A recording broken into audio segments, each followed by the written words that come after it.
Welcome to the Manager Matt podcast show. The show is designed to give you solutions to your day-to-day management and leadership problems. It's hosted by Matthew Haddock, a frontline manager and leader with over 25 years of experience. If you're ready, then let's get on with the show. Welcome to the Manager Matt podcast show. This week, a little bit different. I'm going to be taking the audio from my brand new YouTube channel, which you can find at Manager Matt on YouTube. So the audio's a little bit different for you this week, but it's all about one-to-ones, so please enjoy the show.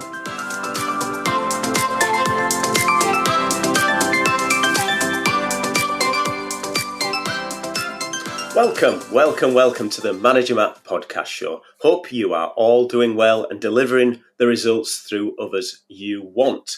Now, this week's show, we're going to look at the one-to-one or one-on-one, depending on how you want to say it, and the importance of that meeting in your diary as a manager.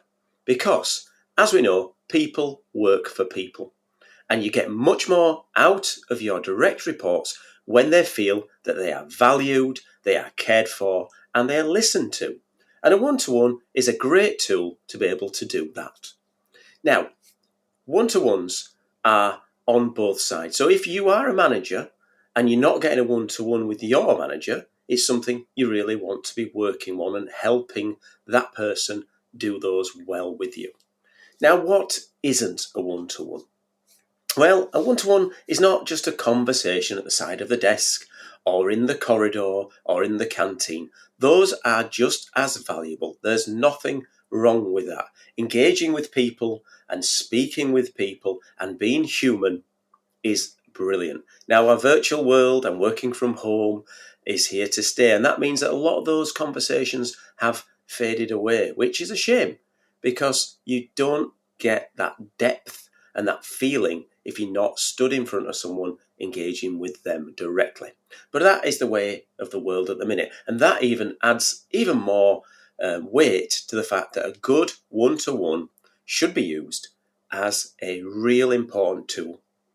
And it is one of my big five tools that each manager should be using. So one-to-ones is the first one in the series that we're going to be going through. Then we're going to be following up with feedback, delegation, coaching and mentoring. And we'll look at all those over the next few episodes. But this episode is about one-to-ones and how we do them well. So you go to work for whatever time of day and whatever shifts you're doing, and you spend quite a lot of time working. But outside of work, outside of those walls, is some real important things happening to you. There could be pressures of looking after sick relatives or elderly relatives. You could be bringing up children or have children who have dependencies or disabled. You may have active hobbies that you're engaged in social clubs. You could be working on a new relationship or ending an old relationship. Those are all pressures that will affect you at work. However you think you're going to not be affected by this, however you think you're going to be this machine that's going to turn up and be resilient, those things affect you. And if you've got an open and honest relationship with your manager and you can discuss those with them, it helps each side understand what's going on in the world. I'm sure you've all had really good people who you've worked with who've been dependable, reliable, never made mistakes, always coming on time, never had a crossword, and all of a sudden there's a change. And that's down to something external that's happened. And the good one-to-one format, done regularly, allows you to understand those changes and allows you to make some corrections and some alterations to help those individuals at certain times. So how do we structure a one-to-one? Well, a one-to-one is a set-aside time that you are with that individual, and I would do them fortnightly. Now, you could do them weekly, and some people do them weekly, and others do them monthly. But a fortnightly seems to work with my leadership style. It works well with my directs. And it gives a chance for those individuals to come to me and talk. There's no distractions. Phones, emails are off. It's their time to sit with you. Normally, it's half an hour. But of course, when you do this at the beginning, it may be a little bit longer. And we split that time up into 3 sections. First section is about them and their family and what is happening. Now, we understand some people won't want to share everything, especially if you're new into leadership roles or new into doing this. There can be a little bit of nervousness about what people open up with. But don't worry about that. Over time, when it becomes repeated and they understand it's a safe environment, they'll open up and talk to you. But it's a good chance to say, how's things going at home? What's happening with Timmy's football? Is he doing well? How's the dog? What's going on? Oh, I hear your mother's not well. What's going on there? It's a great conversation piece. And of course, the person in the one-to-one, your direct, can share as much or as little as they want. I've never had a problem with people not sharing. I have a way of building trust with those individuals, and they've always been able to share what they wanted with me. So that's the first 10 minutes of your one-to-one. Your second 10 minutes is either talking around the team that they're running and how those individuals are working. It's around their performance and what they're doing in work at the minute and how things are going, good or bad. And it's around their projects. So have they got any projects that they're ongoing with? So that's the second 10 minutes of that. So that's a chance to get a good catch up, get anything that they might want support with. It's not a chance for you to collect monkeys. If you don't know what the monkeys are, we'll get into that later. But you don't want to be collecting, you're not getting real monkeys, by the way. You're not going to be collecting their problems. You're just looking at how you might be able to help them move forward if there's certain sticking points that they might be in. And of course, one-to-one every fortnight doesn't mean that people leave everything just for that. If normal day-to-day actions still happen, the door to your office is always going to be open. You're going to be coming in and talking around things. You're going to be measuring KPIs. You're going to have your normal meeting cadence. But this one-to-one is for them to have a little bit more time to expand on some of those things.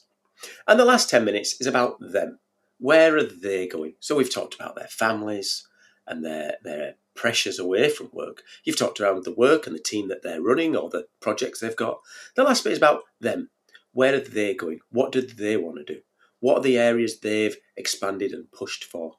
And this is a great opportunity for them to tell you around future plans that they may want to do. It's not a performance review and it's not an appraisal because it's done every fortnight, but it's a chance for you to discuss what they might want to do in the future. And you'll get a chance of what skills they've got that they can offer to the business in the future. So that's the last bit of it. Now, you can document these things, and it can be useful to document. So you get a piece of A4 or electronic version, whichever you want to do now, and split into 3 bits. First bit around their families and what's going on outside of work. Second, around their team and what's happening on their projects. And third, about themselves. That can be shared and then communicated and talked to the next one. It's entirely up to you. I think that works really well. Or it can be something that you keep yourself in a little diary, making sure that you've got enough notes that you've made that's less formal. Or it could be something that's not formal at all, that you just have there and you have that kind of relationship. Depends how you want to do it, because each individual will make it themselves. Some will come with really good notes. Some will come with very little. I remember having some of my one-to-ones where we'll talk around their families for a lot longer because they wanted to share.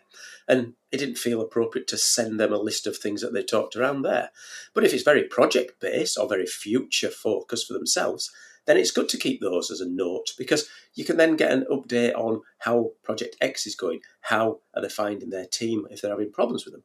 And also, if they were looking at expanding into different departments as part of their progression, what have they done to help themselves get better? What support did you offer? Gives you a reminder to put in your calendar what you need to do. So the one-to-one is a really, really good tool. If you're not doing them, start to think about doing them.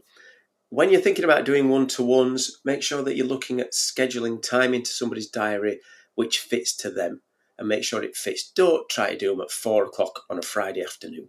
You're going to get very little engagement from people. And probably Monday mornings are very much somewhere to avoid as well, because we're always very busy at the start of the week. But look for your Tuesday, Thursdays, middle splits, those kind of things that you can look at, getting some time in the diary, agree with them what you're going to do, and also explain what the one-to-one is. So you really either do that prior, as in, look, I'm going to be starting doing one-to-ones. It's something I think is really important for the team. You could do it as part of a team brief if you've got directs. If not, do it with individuals. So tell them, look, you can get this invite into your calendar, nothing to worry about. You don't need to come prepared. We're going to talk around some things that we want to do as individuals, and I'm really interested in how you're fitting into the team. So there's no worry about it. There's no stress for the individual coming to it, and they can then come and enjoy it. And just run it. Get it running and just keep it on there. Don't cancel if you can really, really help it. We know that there's other things come along. We know there's pressures. If there's something happens at work and it's easy to cancel, but don't cancel it. Just reschedule it. Try to fit it into that week that you've picked. Because if you miss that one, you've got a month and then you're slipping away. And if you start cancelling people's one-to-ones, they soon start to think that you don't care about them. And that's the last thing that you want to do with a one-to-one. So that's my thoughts on the one-to-one. But of course, I'm interested in your thoughts. So if you want to bob me an email to managermattpodcast@gmail.com, be really keen on listening to your points around how you've done good one-to-ones or bad one-to-ones, or you've not thought about doing one-to-ones and how you might need some more support to do that. But of course, as ever, make sure that when you're doing your one-to-ones, that you're doing it for the right reasons. You're doing it to improve, to help, to understand, and to make sure that individual really feels part of your team. Well, that's it for Manager Matt this week. Thanks for listening, and goodbye. Thank you so much for listening to this Manager Matt podcast. We hope you found it interesting, helpful, and actionable. One last thing, please leave a quick review on iTunes or with your podcast provider, as it helps to spread the word of Manager Matt. If you haven't already done so, please subscribe to the podcast, and if you did like anything in particular, send an email to managermattpodcast@gmail.com or visit managermatt.co.uk for more content. Feedback is a gift, so let's keep giving. See you next week.